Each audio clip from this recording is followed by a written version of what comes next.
She unzipped her designer bag in the VIP lounge and found it, my ring, and the note, right before the biggest meeting of her life. She froze, fingers trembling on leather, like the past had just crawled into her throat. I imagined her face, polished, poised, lips glossed and parted, cracking. She thought she buried me in silence. She forgot I bury cleaner. 6 months earlier, she told me she loved me, said it with her head on my chest and a glass of wine in her hand, still dressed in her power suit. I'd just helped her rehearse the board pitch that got her promoted. Back then, I believed in her more than I believed in gravity. She said we were building something. She just didn't say it was on top of me. It started small, a text she flinched at, a trip that went from 3 days to just one more night. Then the scent, his cologne, not mine, on the scarf she swore was dry cleaned. Still, I waited. Not because I was weak, because I was measuring the collapse. And when it came, it was quiet. An email left open on her laptop. He called her Miss CEO. She called him Plan B if this doesn't work. This was me. I didn't rage, didn't throw things or beg for honesty. I watched, studied, smiled in all the right places. She thought I was slipping away. I was slipping the knife under the table. She had this routine. Every major meeting, she'd bring her bag early to the airport lounge, like a ritual. The blue Mont Blanc folder, the stress mints, the second phone. She thought no one noticed that. She was always obsessed with control. I learned the contours of that obsession and built my revenge to fit perfectly inside it. A month before her Tokyo pitch, I started planting. Not clues, pressure, the kind she couldn't trace. Her second phone mysteriously logged out. Her reservation got accidentally switched to coach. The ad agency rescheduled, twice. The deck she needed crashed seconds before a rehearsal.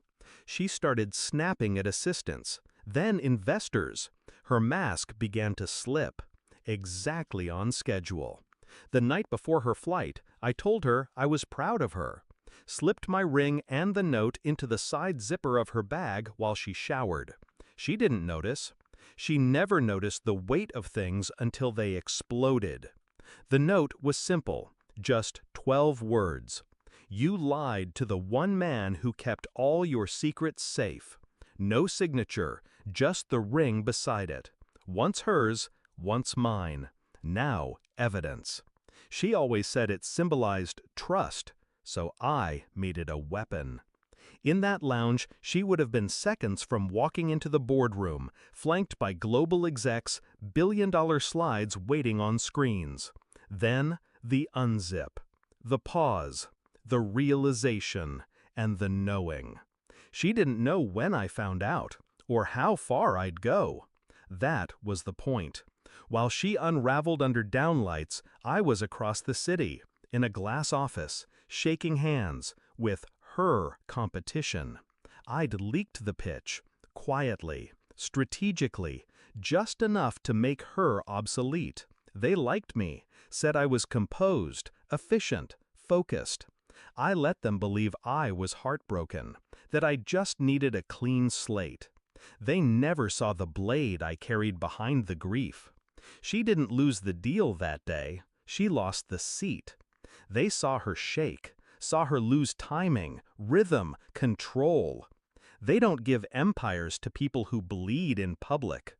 She came home 2 days later, didn't speak, just stood in the doorway, bag still zipped. I was on the couch, book in hand, pretending I hadn't watched it all unfold from 12 angles.